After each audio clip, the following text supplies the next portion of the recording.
Voici une technique pour sortir d'un conflit avec un adolescent. Souvent, nous entrons dans un conflit parce que nous interprétons les comportements d'autrui. Et en interprétant les comportements d'autrui, par exemple, mon ado me provoque, mon corps va refléter cet état d'opposition. Ce qui fait que je vais peut-être prendre de la distance, voire un débit de voix beaucoup plus accéléré, et finalement montrer des signes d'agressivité. Signes d'agressivité qui vont avoir leur reflet en face chez l'adolescent, qui est en plein chamboulement neuronal et hormonal, et qui va réagir lui aussi de son côté avec peut-être de l'agressivité.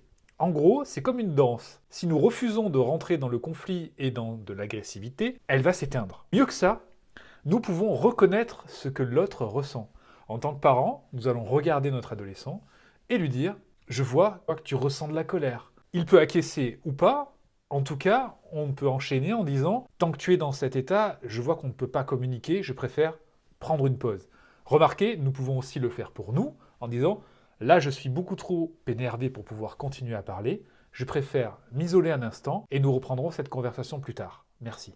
En faisant ainsi, on évite l'escalade de la violence verbale notamment, et petit à petit, les intentions vont être décryptées, c'est-à-dire qu'on est là pour collaborer les uns avec les autres, et pour finalement comprendre ce que ressent l'autre.